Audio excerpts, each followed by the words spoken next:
इंसान अपना बचपन कभी नहीं भूलता। यही तो वो समय होता है जब वो बिना कुछ सोचे सिर्फ अपनी छोटी सी दुनिया में मस्त रहता है। बारिश का सड़क पर जमा पानी काफ़ी होता है हमारे मन को लुभाने के लिए। छोटी छोटी बातों में बड़ी खुशी मिलती है।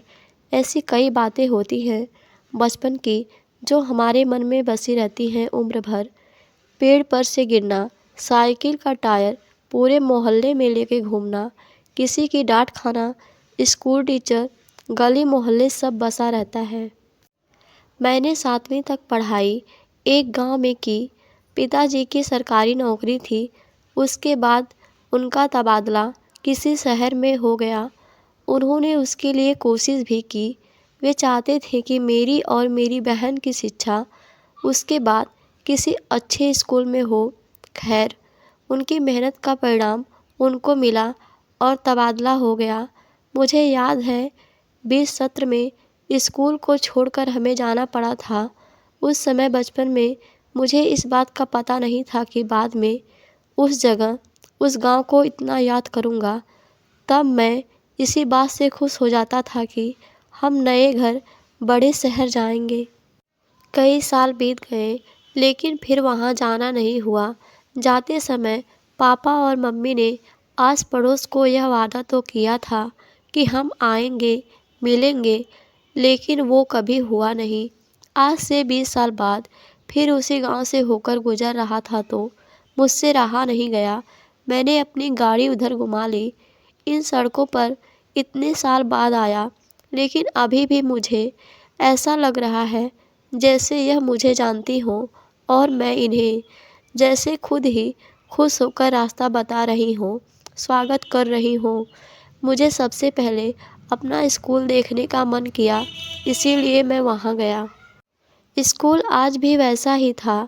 कई बार शायद सिर्फ रंगाई पुताई हुई होगी, लेकिन एक बाथरूम के अलावा नया कुछ भी नहीं बना था। थोड़ी देर मैं अपनी आंखों से स्कूल को देखता रहा। आधी छुट्टी के समय बच्चों को देखकर मुझे अपना बचपन याद आ गया।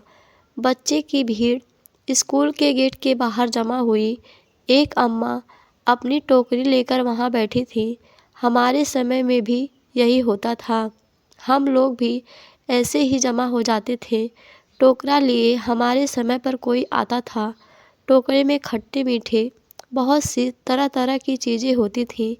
उन्हीं यादों को फिर से एक बार जीने के लिए मैंने भी उस अम्मा के टोकरे से कुछ लेने का सोचा। मैं फिर एक बार बच्चा बन उस अम्मा के टोकरे की ओर चला। बच्चों के हाथों के बीच मैंने भी अपना हाथ उस अम्मा की ओर किया। अम्मा ने ऊपर मुँह कर मुझे देखा और पूछा कि क्या चाहिए। चेहरे पर झुर्रियाँ, आँखों को मीचकर बार बार वो देखती थी। चेहरा मुझे जाना पहचाना लगा। मैंने पहचाना कि यह वही है जो हमारे समय पर भी आती थी। पहले से ज़्यादा बूढ़ी हो गई थी, इसीलिए मुझे पहचानने में थोड़ा समय लगा। इतना समय बीत गया, लेकिन आज भी यह उसी स्कूल के बाहर अपना टोकरा लिए आती हैं। यह सोचकर मुझे थोड़ा आश्चर्य हुआ, समय जैसे उनके लिए रुक गया हो। बचपन में उनसे बात नहीं की, बस जो चाहा वो लिया और खाया। आज उनको देखकर उनसे बात करने का मन किया। वो मुझे नहीं पहचानती शायद, लेकिन मुझे लगता है मैं उन्हें अच्छे से जानता हूँ। कुछ देर मैं इन्हीं ख्यालों में, तब तक स्कूल की घंटी बजी और उनके आसपास मंडराते बच्चे वापस अपनी क्लास की ओर भागे। अम्मा भी अपना सामान समेट रही थी। मैंने उनसे कहा, अम्मा, आप अभी तक आती हो, हमारे समय में आप आती थी। उन्होंने अपनी गर्दन हिलाई और झपकाती हुई पलकों से मेरी ओर देखा। कान से कम सुनता था शायद। इतना कहने पर भी उन्होंने फिर एक बार मुझसे पूछा, क्या कहा? माफ़ करना, थोड़ा कम सुनाई देता है। मैंने फिर वही बात दोहराई। अम्मा को सुनकर बहुत अच्छा लगा, बहुत खुश हुई। मुझसे कहा, खुश रहो बेटा, ऐसे ही तरक्की करते रहो। इतना कहकर उन्होंने मेरे सर पर हाथ रखा। फिर वो अपने काम में लग गईं। सामान समेटने में मैंने पूछा, अम्मा, आप अभी तक आती हो, आपके घर में कोई और नहीं है क्या?